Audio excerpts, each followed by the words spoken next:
تخيل كده تدخل محل لحمة وتلاقي اللي بتشتري منه واحدة ست هي اللي بتمسك اللحمة وتشوف طلباتك. طبعا هتقولي مستحيل، بس لومة قدرت إنها تكسر كل القواعد وتحقق المستحيل ده. مين لومة وإيه حكايتها مع الجزارة؟ كل دي تفاصيل هتعرفها معانا في الفيديو ده. إسلام حسن أو لومة أو إسلام كبدة زي ما الناس بتناديها. لومة بنت من الإسماعيلية، عندها 32 سنة، خريجة كلية سياحة وفنادق، بس الظروف ما كانتش معاها في المجال ده، لكن عشان هي بنت جدعة وعشان من وهي صغيرة متعودة تعتمد على نفسها اشتغلت أكتر من مهنة، زي عاملة في محل ملابس في بلدها. لكن بداية انطلاقها الحقيقي لما اشتغلت كاشير في محل جزارة. لومة تقدر تقول إنها وقعت في حب المجال ده، عشان كده بقت تتعلم وتعرف فيه أكتر وأكتر، ومن هنا قررت تبقى جزارة زيها زي أي جزار واقف معاها وبتتعلم منه. طبعا دي كانت حاجة جديدة على الجزارين إنهم يلاقوا بنت تبقى وسطهم تشتغل زيهم وتستعمل نفس أدواتهم، بس هم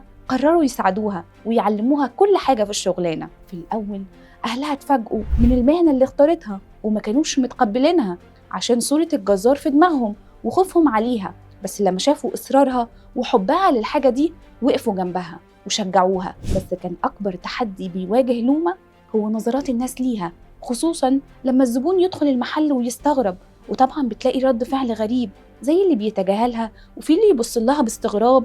ده حتى صحابها كمان في الأول بعدوا عنها وما وقفوش جنبها، بس رغم ده هي ما اهتمتش وكملت في طريقها اللي بتحبه واللي بيحقق ليها جزء من أحلامها وبيزود ثقتها في نفسها. لومة قالت عمري ما كنت أتخيل في يوم من الأيام إن أبقى جزارة، خصوصاً إن مفيش حد في عيلتي بيشتغل الشغلانة دي أصلاً، بس من أول ما دخلت كلية السياحة والفنادق في الإسماعيلية وأنا بشتغل في كذا شغلانة علشان أقدر أصرف على دراستي، بس الفلوس اللي كنت بطلعها من الشغل ده ما كانتش كفاية، وكنت بدور على أي فرصة شغل تساعدني أغطي مصاريفي لحد ما أتخرج وأحقق حلمي اللي هو إن أبقى مضيف الطيران. بس في يوم غير حياتي لما كنت ماشية مع صاحبتي ولقيت إعلان على محل جزارة إنهم طالبين عمال. صاحبتي قالت لي وقتها جربي، مع إني بصراحة كنت بكره ريحة اللحمة والدم، والغريب كمان إني مش باكل لحمة أصلاً أو باكل حاجات بسيطة جداً. المهم رحت وقابلت صاحب الإعلان وكان شاب صغير وقلت له إن عايزة أشتغل معاه. استغرب جداً وقال لي الشغلانة دي صعبة عليكي، مش هتقدري عليها،